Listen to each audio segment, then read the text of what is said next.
Bonjour et bienvenue à tous. Merci d'être parmi nous. Ce matin, on donne l'opportunité aux candidates et candidats qui appuient la candidature de M. Bruno Tremblay de se présenter aux citoyens et médias. Tout d'abord, M. Dominique Bellemare, candidat dans le district Saint-Louis. Bonjour.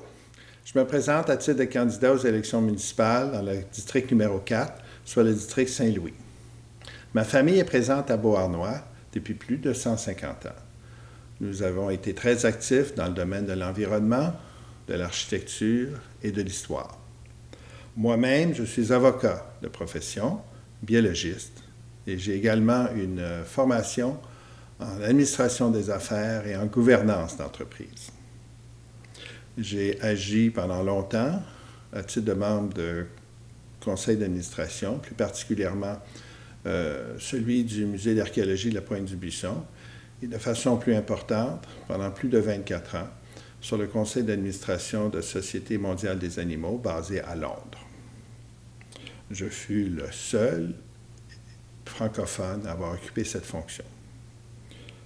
J'ai une grande expérience dans mon travail, que ce soit en pratique privée, en contentieux d'entreprise, mais également à titre de juge administratif pendant plus de 8 ans, où j'ai été, entre autres, le vice-président fondateur du Tribunal de la Sécurité sociale du Canada en charge de l'assurance-emploi.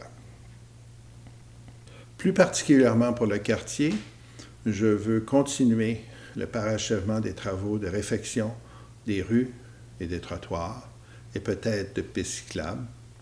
Également, au niveau des petits parcs pour enfants, nous avons une mise à niveau à faire pour certains. Également, le projet de réfection de la rue Ellis, qui, même s'il n'est pas dans notre quartier, demeure quand même un point central de la vie de Beauharnois. Finalement, il va y avoir la continuation et la finalisation du développement du parc industriel qui nous permettra d'avoir les revenus nécessaires pour mettre à bien nos projets. C'est pour ça que moi et mon équipe, nous vous offrons une administration basée sur l'expérience, la compétence et la rigueur. Merci. Merci, M. Bellemare. Nous poursuivons avec Mme Marie-Josée Paiement, candidate dans le district Parc industriel. Bonjour, alors Marie-Josée Paiement, je me présente dans le district 5, Parc industriel. Alors, j'aimerais vous raconter un peu ce qui m'a amené à cette campagne-là. Alors, en 2020, je suis employée d'Air Transat depuis 32 ans. Alors, en 2020, la pandémie a apporté la fermeture de Air Transat. Et suite à ça, la fermeture de mon salon de bronzage, qui est situé sur la rue Ellis, à Beauharnois. Alors, pour ne pas rester à rien faire, j'ai décidé de préparer des commandes en ligne chez IGA pour les gens qui ne pouvaient pas se déplacer. Ensuite, par la suite, j'ai travaillé pour un restaurateur qui avait besoin de gens pour prendre les commandes pour leur livraison. Et cet été, j'ai finalement fait un food truck, un petit peu hors de mes cordes, mais quand même pour pouvoir retourner chez Air Transat au mois d'août, à la réouverture d'Air Transat.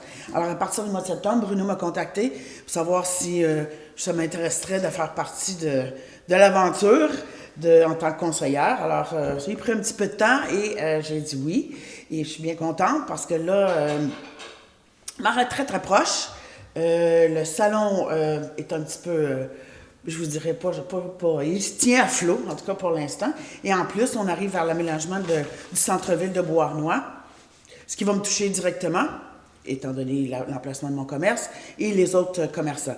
Alors, ce que je proposerais pour cette partie-là, j'aimerais bien qu'on puisse assouplir un petit peu les règles d'affichage pour les commerçants. Et enfin, pouvoir participer à toute cette reconstruction-là.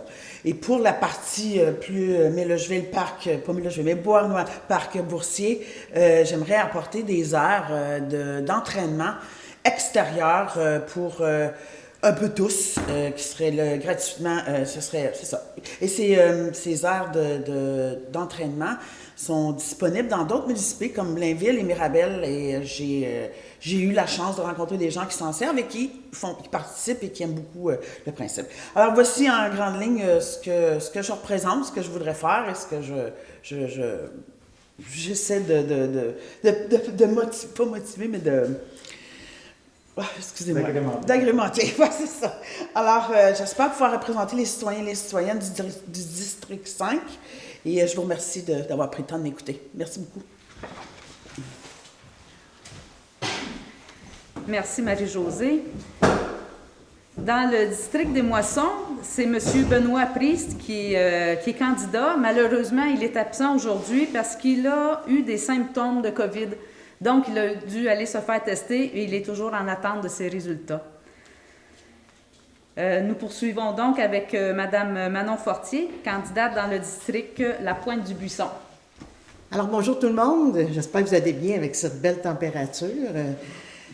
Je pense que beaucoup d'entre vous me connaissent, mais je vais quand même faire un petit résumé. J'aimerais d'abord vous parler un petit peu de moi. Je suis native du secteur Monlageville, directement ici dans le secteur. J'accumule une très longue expérience professionnelle dans le domaine municipal et c'est ce qui m'a amené à manifester mon intérêt à déposer ma candidature au poste de conseillère du district 6 de la Pointe-du-Buisson. Je suis retraitée depuis 2 ans. J'ai travaillé pour la ville de Beauharnois pendant 37 années, dont 20 ans dans l'ancienne municipalité de Monlageville et 17 ans directement à Beauharnois, qui faisait suite à la fusion de ces 2 villes-là, aussi avec l'ancienne ville de Maple Grove. J'ai occupé différents postes à la direction générale, dont celui de directrice services ressources humaines, greffière au service juridique, et même directrice générale par intérim pendant un certain temps lors de la fusion. Au fil des temps, je me suis impliquée dans divers comités de la ville et des associations aussi, bien entendu. J'ai une très grande connaissance du domaine municipal, des suivis de budget, des lois et les dossiers en cours.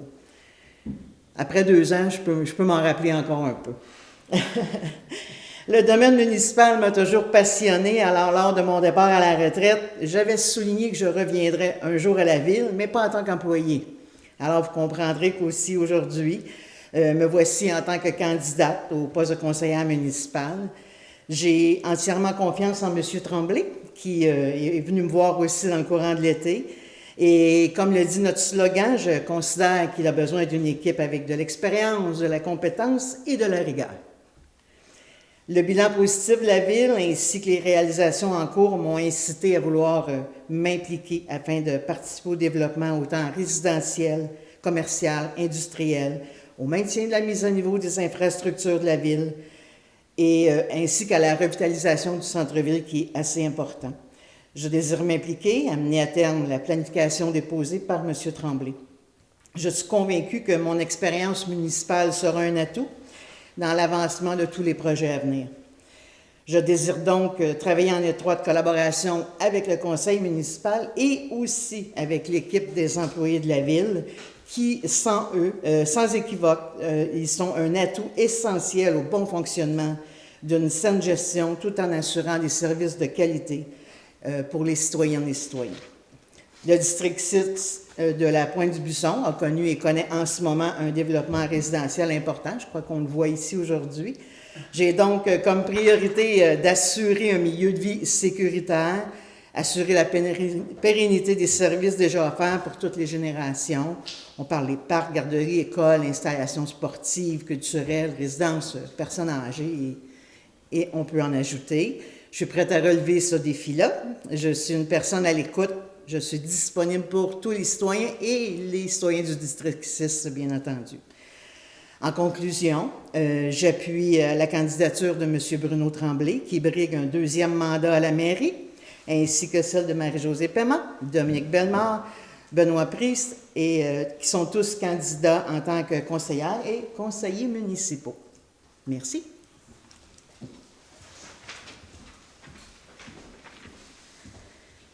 Et maintenant, le candidat à la mairie de Beauharnois, M. Bruno Tremblay.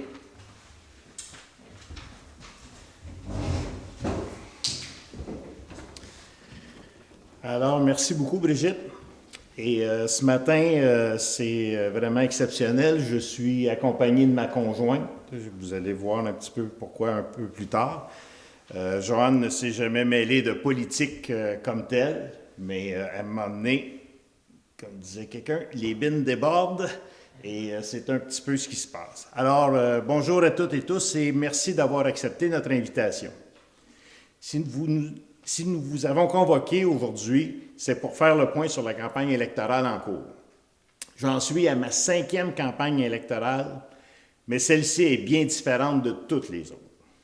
Malgré les oppositions dans le passé, elles ont toujours été propres et respectueuses des personnes candidates. Je ne peux en dire autant de celles en cours. Je dois aussi vous dire que j'ai hésité longtemps avant de faire cette mise au point. Je ne voulais pas embarquer dans ce jeu-là. Si je réagis aujourd'hui, c'est parce que plusieurs citoyennes et citoyens m'ont interpellé en me disant que ça ne faisait aucun sens de me laisser traîner dans la boue de cette façon, sans répliquer et sous de fausses affirmations en plus. On a même galvaudé depuis le début de l'année que je m'étais séparé de ma conjointe avec qui je vis depuis 42 ans pour partir avec un homme. Qu'on m'attaque, c'est une chose, mais qu'on implique ma conjointe avec les répercussions que ça a eues sur nos enfants, nos petits-enfants et nos amis, c'en est une autre. Et c'est sans compter les préjugés que ces gens ont envers la diversité. Bravo! Je vais vous parler de respect maintenant. Ce printemps, l'Union des municipalités du Québec, à l'approche des élections, lançait la campagne « La démocratie dans le respect, par respect pour la démocratie ». Il semble évident que l'équipe Quevillon n'en a pas pris connaissance. On se croirait dans les années Duplessis. Il y a des limites à dire et écrire n'importe quoi. Quand nous prenons connaissance des propos et écrits de l'équipe Quevillon, il est évident qu'ils ne reconnaissent pas cette façon de faire en 2021. La quantité de fausseté, de demi-vérité de leur programme est époustouflante. Et que dire de la déclaration de Lara Quevillon, et je cite, « Adopter une attitude ressembleuse et plus respectueuse ». Bien, je pense qu'elle passe à côté de la traque. Elle mène carrément une campagne de salissage, d'intimidation et de harcèlement hors du commun à mon égard. D'avoir des divergences d'opinion est une chose, mais des accusations gratuites, sans fondement, en est une autre. Bien avant que la campagne électorale ne commence, des gens ont tenté d'attaquer ma crédibilité et mon intégrité en logeant une plainte bidon auprès de la Commission municipale du Québec. J'aimerais vous dire mais les plaintes sont anonymes. C'est beau l'anonymat, mais avec les supposés manquements qu'on m'adressait, il ne fallait pas être devin pour en connaître la source. Toujours est-il que la Commission a retiré toutes les accusations portées contre moi sans autre forme que ce soit. Le hic, c'est que ces procédures ont entraîné des déboursés de plus de 80 000 en frais d'avocat de la part de la Ville.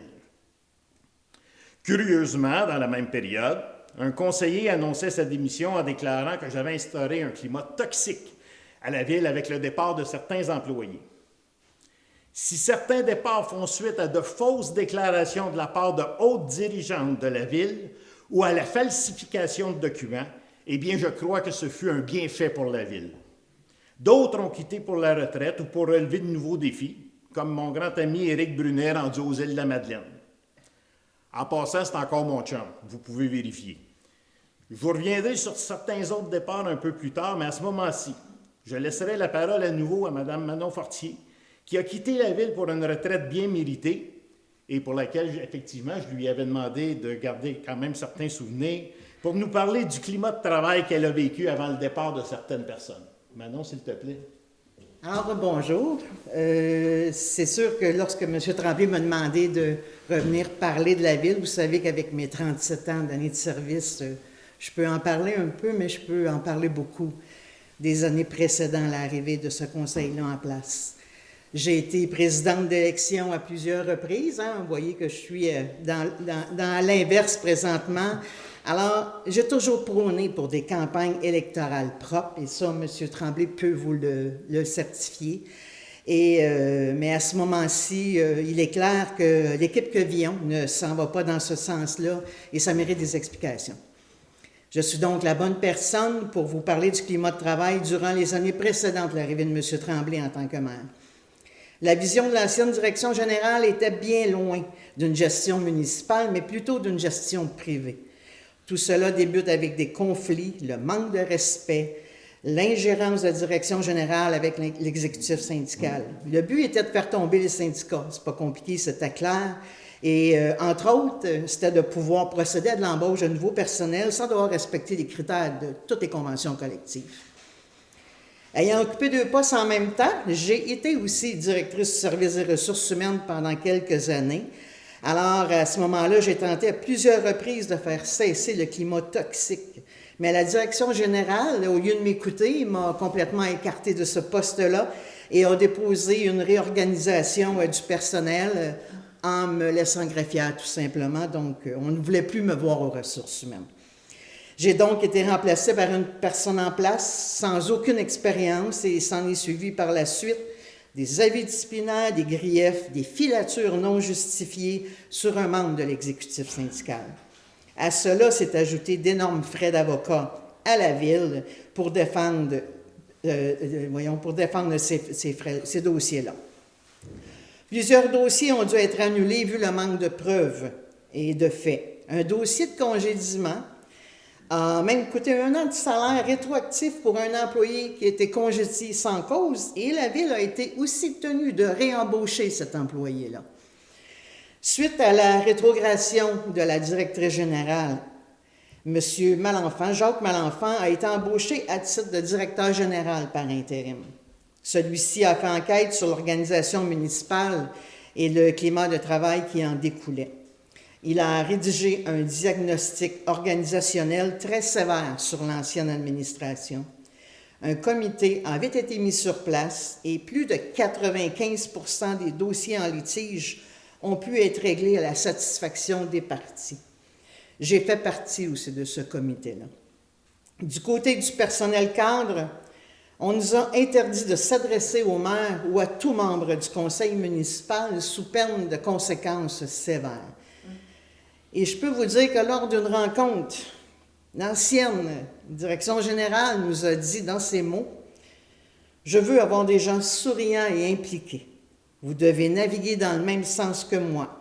Si cela ne vous convient pas, quittez le navire immédiatement. » Cette personne-là s'est levée et a quitté la salle.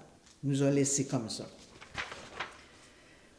Si Lara Quevillon se permet d'écrire qu'elle va ramener l'harmonie auprès de l'administration de la Ville et qu'elle va embaucher du personnel de qualité, elle n'a fait que créer de la peur et de la rage auprès du personnel en place qui s'est senti comme des moins que rien et qui voit revenir l'ancien régime de terreur. Et ça, j'en suis témoin aussi. Madame Quevillon, sachez que pour écrire des faits, il faut d'abord les connaître et surtout les avoir vécus, comme moi, je les ai vécus dans le passé. Je n'irai pas plus loin ce sujet, car je pourrais vous en parler longuement. Je voulais juger par vous-même le genre de climat dans lequel nous devions travailler. Merci. Merci beaucoup, Manon. Je comprends maintenant pourquoi je n'avais pas froid quand je suis arrivé au poste de maire. On m'avait bien isolé. Alors, je terminerai ce volet en soulignant que la campagne de Mme Roxane Poisson et de M. Alain Dubuc ne vont aucunement dans le sens de ce que je viens de décrire. Chapeau à vous deux. Je vais vous parler de la situation financière maintenant. Depuis que je suis en poste, j'ai toujours déclaré que tous mes dires sont basés sur des faits et qu'ils sont vérifiables. C'est pourquoi j'ai choisi cet endroit pour illustrer que des réalisations sous mon mandat, il y en a eu et plusieurs. Aujourd'hui, on est chez les constructions Jonathan Auger qui nous accueillent et on voit la quantité de projets que cet entrepreneur-là a réalisés à Beauharnois. On est en pleine effervescence et j'y reviens plus tard, mais je tiens à remercier Jonathan de nous accueillir ce matin. On peut toujours écrire « Mettre fin à ce chapitre moribond » écrit par le maire Tremblay. Vous retrouvez ça dans le pamphlet de Mme Quevillon. Mais quand tu débutes ton mandat avec un déficit de 9,3 millions, malgré ce qu'il conteste, parce que moi, c'est des chiffres vérifiés que je vous donne encore une fois, c'est sûr que la situation est un peu moribonde. Je vais vous parler des chiffres, des vrais, ceux que la vérificatrice nous livre annuellement. D'ailleurs, vous pouvez les vérifier, c'est public. Je reviens même sur le post Facebook du 19 octobre sur la comptabilité imaginative de Lara Quevillon, et c'est assez éloquent. Il est clair qu'elle ne sait pas lire des états financiers pour avancer de tels propos. C'est d'ailleurs avec ce type de comptabilité qu'on s'est ramassé dans la dèche à Beauharnois. Un budget, c'est un tout. C'est la somme des revenus et des dépenses, pas des postes budgétaires isolés les uns des autres. Je vais lui faire la même offre que j'ai faite au candidat Savard. On va aller passer un test de comptabilité, tous les deux, puis celui qui aura la plus haute note pourra continuer de parler, l'autre, il va se taire. Depuis 2014, la ville de Beauharnois n'a jamais eu de revenus réguliers suffisants pour couvrir ses dépenses d'exploitation. Bref, on vendait des actifs pour être capable de faire l'épicerie. Toutes ces années, il a fallu escompter sur des revenus extraordinaires de vente d'actifs, souvent hypothéqués, pour arriver à boucler les budgets. De 570 000 en 2014, il a fallu puiser successivement 2,1 millions en 2015, 3,3 millions en 2016 et 3,9 en 2017 sous l'ancienne administration. Et ça, je vous répète, ce sont des dépenses d'exploitation, pas des investissements. Les investissements sont à part. Le budget 2018, notre premier, préparé par la direction générale de l'époque, prévoyait une appropriation de produits de vente d'actifs de 6,6 millions. Bref, on parle de vente des terrains dans le parc industriel. Je vous rappelle qu'il y avait une hypothèque de 30 millions sur ce parc industriel-là. C'était irréaliste, surtout que la ville n'avait aucune promesse de vente à ce moment-là. Mais comment couper plus de 25 % du budget à quelques jours de son adoption? Telle était la question. Fait à souligner, nous avions en ce moment-là un directeur du développement économique et force est de constater qu'il n'a pu livrer la marchandise car aucune vente ne s'est matérialisée. Par contre, suite aux efforts de tous, dont notre personnel qui a accepté un gel de salaire, tout comme le conseil qui a accepté les mêmes conditions, mais en plus, sans aucune compensation en fonction des nouvelles règles fiscales. Donc, on a subi, en quelque part, une diminution de salaire, non seulement un gel. Nous avons limité les dégâts à un déficit de 1,5 million en 2018 suite à une gestion rigoureuse. Donc, on a quand même réussi à récupérer au cours de cette année-là 5 millions. Sur un budget de 25, c'est quand même pas pire. Pour celles et ceux qui se questionnent encore, malgré toutes les justifications que j'ai pu donner sur la désormais célèbre hausse de taxes de 2019, elle était inévitable et obligatoire pour ramener nos finances dans le droit chemin. Si on n'avait pas exercé des baisses pour essayer de gagner ces élections précédemment, on n'en serait probablement pas là et c'est encore ce qu'on vous promet aujourd'hui. Depuis, nous avons ramené progressivement l'appropriation des ventes d'actifs à 4,3 millions en 2019 et 2020 et à 1,6 million pour 2021. Les prévisions pour 2022 sont d'arriver à un plein équilibre budgétaire sans vente d'actifs. Et à la suite des ventes réalisées en 2021, nous aurons une réserve suffisante pour rembourser sans problème une dette de près de 8 millions que l'ancien conseil aurait dû rembourser au moment de l'emprunt du parc industriel. Cette obligation de remboursement a d'ailleurs été confirmée par une lettre du ministère des Affaires municipales et de l'Habitation en décembre 2018. Vous comprendrez qu'avec une telle situation en parallèle avec la création disproportionnée de postes de l'ancienne administration, nous devions de prendre des décisions difficiles. C'est pourquoi, après une analyse rigoureuse, nous avons convenu d'abolir un certain nombre de postes pour ne pas continuer d'alourdir le fardeau fiscal des payeurs de taxes. Dans les faits, ce sont 4 personnes qui ont quitté l'organisation, les autres ayant été replacées sur des postes dépourvus de titulaires. Depuis, nous avons limité les augmentations aux alentours du coût de la vie et c'est l'engagement minimum que je prends pour le prochain mandat.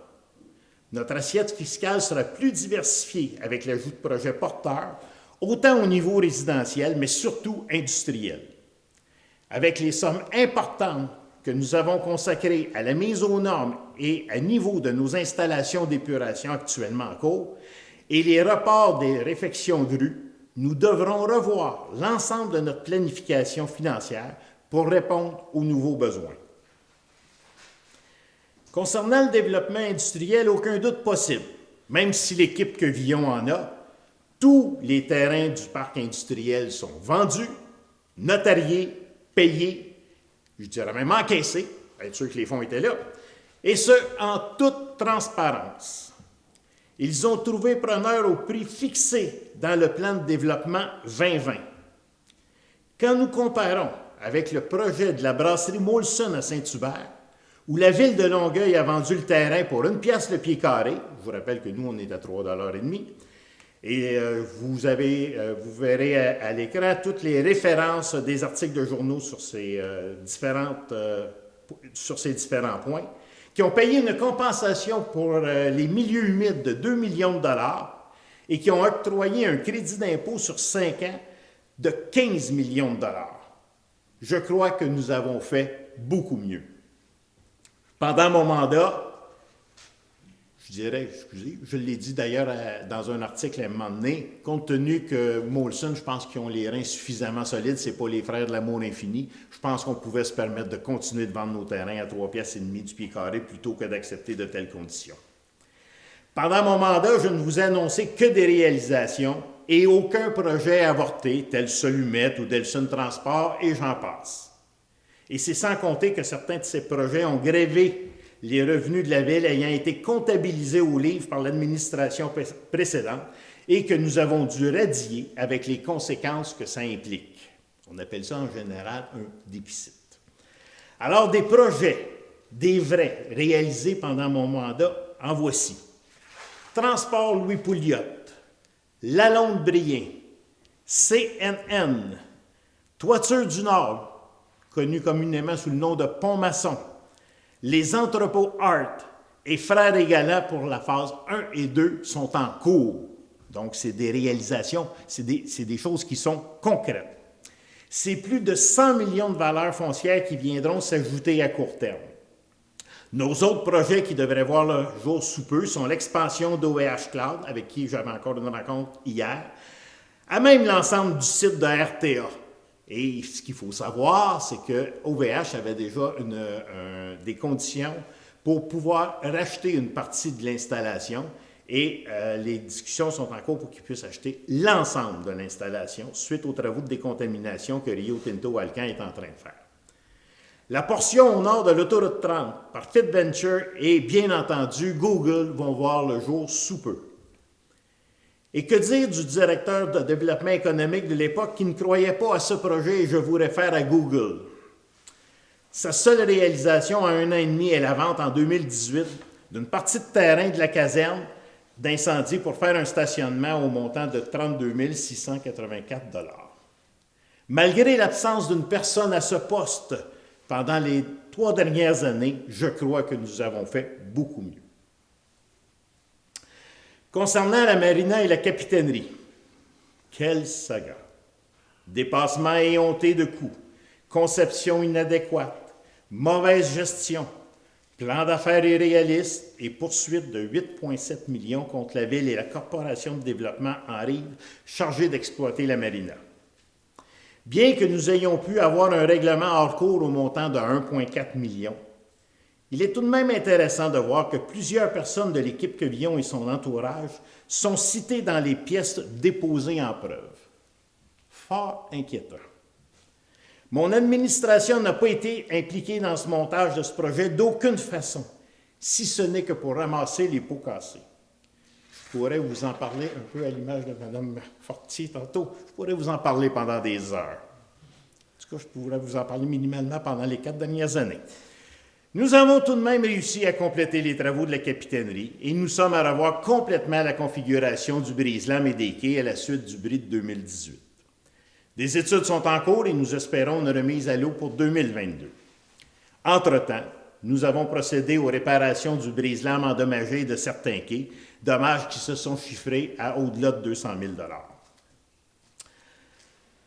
En conclusion, pour ce volet, je vous dirais que pour ceux et celles qui ont suivi les informations contenues dans le Beauharnois vous informe et des mots du maire des 4 dernières années, vous vous dites que vous saviez tout ça. C'est vrai, mais il semble que l'équipe Quevillon ne les a pas lus, ou sinon, pas comprises. L'équipe Quevillon fait souvent référence à un article du Journal de Montréal où la journaliste d'enquête Sarah Maud Lefebvre, après plusieurs demandes d'accès à l'information, décrivait la situation financière de Beauharnois. Ils tentent de capitaliser énormément sur cet article pour donner un élan à leur campagne.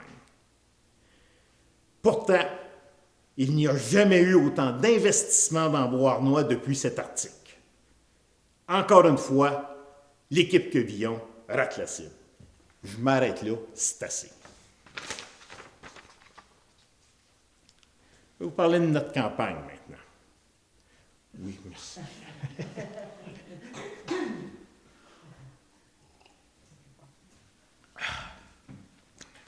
On pourrait faire l'autre bout. Merci beaucoup. Je profite de cette rencontre pour revenir sur les grandes lignes de notre campagne. Je vais vous soumettre humblement mon dépliant, qui sera distribué la semaine prochaine. Il résume bien le travail accompli et celui à venir. Je veux dans un premier temps souhaiter la bienvenue aux nouvelles personnes qui ont choisi Beauharnois pour y vivre. Que ce soit pour y fonder ou faire grandir votre famille ou pour votre projet de retraite, je tiens à ce que vous fassiez de notre ville votre ville. J'organiserai des rencontres de secteur au cours de mon mandat pour vous rencontrer et échanger sur vos besoins. Concernant les loisirs et la culture, suite à de nombreux efforts, bientôt nous aurons un complexe aquatique intérieur grâce au programme de subvention fédérale provinciale avec un apport de 14 millions pour un projet évalué à plus de 28 millions. Nous allons maintenant nous attaquer à la phase 4 du développement de la Régie Beauchâteau avec la base de plein air que nous souhaitons réaliser sur l'ancien site du terrain de golf Beauchâteau. Anneaux de glace réfrigérés, centre de glisse avec remontée, salle récréative sont les éléments marquants de ce projet. Nous devrons poursuivre les aménagements de nos parcs tels que prévus dans tous les projets domiciliaires d'envergure. D'ailleurs, Mme Paiement nous en a parlé tantôt où elle souhaite bonifier justement les installations de nos parcs et je reçois très bien cette suggestion. Du côté du réseau cyclable, le tronçon de la 132, entre la 132 et la halte des Hérons, le long du rang Sainte-Marie, sera refait à la suite d'un octroi de subvention. On parle d'un projet de 1,5 million de dollars. Celui entre la 236 et le parc riverain n'attend que les subventions pour sa réalisation et nous poursuivrons les corridors sécuritaires tels qu'entamés sur le boulevard Cadieux. Le retrait récent du passage à niveau sur le chemin de la Beauce vient de relancer notre projet d'implanter un sentier polyvalent reliant Beauharnois à Châteauguay sur l'emprise de la voie ferrée désaffectée. La culture ne sera pas en reste car nous prévoyons l'acquisition d'un bâtiment d'importance afin de créer un espace culturel digne de ce nom. Nous continuerons d'appuyer nos artistes dans la création d'œuvres. D'ailleurs, vous avez pu le constater lors de la Semaine de la culture. Un support accru doit leur être accordé. Maintenant, concernant les familles et nos citoyennes et citoyens. Bonne et grande nouvelle pour les familles. Un nouveau centre de la petite enfance de 80 places verra le jour en 2022. La ville de Beauharnois ayant cédé le terrain par amphithéose au CPE Bobino. On parlera peut-être même de 100 places si on écoute les annonces faites par le premier ministre Legault cette semaine où il veut accroître la capacité des CPE. Peut-être qu'on aura un 100 places en plus. Comme je le mentionnais, le projet est piloté par le CPE Bobino et devrait être en soumission pour construction très bientôt. Tel que prévu avant la pandémie, nous allons revoir nos politiques envers les enfants, la famille, les aînés et les personnes à mobilité réduite. Dans le développement résidentiel, nous reconnaissons tous qu'il y a un manque criant de logements un peu partout dans la grande région métropolitaine. Nous travaillons de concert avec plusieurs promoteurs pour améliorer l'offre de logement. Notre croissance est quand même phénoménale. Plus de 800 nouveaux logements en 4 ans, dont plus de 600 en 2020 et 2021, et l'année n'est pas finie. C'est du jamais vu à Beauharnois dans au-delà de 150 ans. À ça, on doit adjoindre le développement commercial. Ici aussi, nous travaillons avec les entrepreneurs pour accroître l'offre commerciale sur notre territoire. Nous devons avoir plus de commerces de proximité et nous travaillons en ce sens. Le centre-ville fait l'objet d'une étude exhaustive en vue de sa revitalisation et de son développement. Dans le parc industriel, outre les travaux de Frère Galland et Hart que j'ai mentionnés tantôt, plusieurs autres chantiers devraient prendre place sous peu.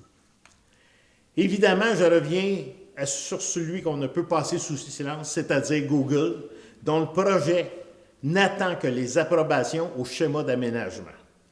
Elles doivent être adoptées à tous les paliers de gouvernement, soit la CMM, la MRC, le MAMACH, le ministère des Affaires municipales, et finalement par la ville de Beauharnois. Vous comprendrez que pour passer à travers toutes ces instances-là, ça requiert certains délais, et Google est impatient d'avoir toutes les autorisations requises pour pouvoir démarrer. Au niveau des infrastructures, afin d'assurer la santé et la sécurité de nos citoyennes et citoyens, ainsi que celle de nos entreprises, nous devons nous assurer que nos infrastructures sauront répondre aux besoins. C'est pourquoi nous avons mis de l'avant des programmes de prévention comme jamais auparavant. Notre réseau d'égouts a fait l'objet d'inspections par caméra dans son ensemble. Nos bonnes fontaines ont aussi eu droit à un programme d'inspection rigoureux. Ça ne s'était pas fait depuis des années. Notre programme de réfection de rue doit se faire à l'image de celle de la rue Morel, c'est-à-dire de refaire nos conduites d'aqueduc, de séparer nos conduites sanitaires du pluvial, de refaire les trottoirs et évidemment la surface de roulement. Malheureusement, au cours des dernières années, bien souvent, ce n'est que la surface de roulement et un peu de cosmétique qui a été fait, mais on ne s'est pas attaqué malheureusement au fond et c'est là qu'il faut absolument réussir à aller faire nos réfections. Notre programme de réfection de rue doit se faire, je viens de vous le dire, nous devrons accroître nos installations de production en eau par la mise en service d'un 3e puits dans le secteur ouest, ainsi que l'ajout d'une réserve d'eau. Pour le secteur centre et est, une étude est en cours afin d'optimiser sa production à même les installations actuelles. Et que dire maintenant du rayonnement de Beauharnois dans le Grand Montréal? De par mon expérience à titre de président de la Régie des sports et loisirs Beauchâteau et d'accès entreprise Beauharnois-Salaberry, ce qu'on connaissait anciennement sous le nom de CLD, des contacts que j'ai établis au sein de Montréal International et d'Investissement Québec, ma position sur plusieurs conseils dans le cadre de mes fonctions, tels le Conseil des maires de la MRC, mais aussi de la table des préfets et des élus de la Couronne-Sud de la communauté métropolitaine de Montréal, le Conseil d'administration de Tourisme Montérégie, celui d'Exo concernant le transport en commun, et ma présence sur plusieurs comités de l'Union des municipalités du Québec et de la Fédération canadienne des municipalités, je crois être en mesure de mener les projets avec compétence et rigueur pour faire rayonner Beauharnois, non seulement dans le Grand Montréal, mais à travers tout le Québec et le Canada. Au cours des 4 dernières années, j'ai mis mon cœur, mon énergie et ma passion à travailler au bien-être de Beauharnois et de sa population. Je n'ai pas compté mes heures. D'ailleurs, je n'ai pas pris bien de vacances. Et j'ai tenté d'être à chacun des rendez-vous que vous m'avez lancés. Je souhaite poursuivre cette implication avec la même conviction et fougue que vous me connaissez. Je compte sur votre appui lors du vote par anticipation des 30 et 31 octobre, ainsi que la journée du scrutin du 7 novembre prochain. Merci et au plaisir de vous rencontrer.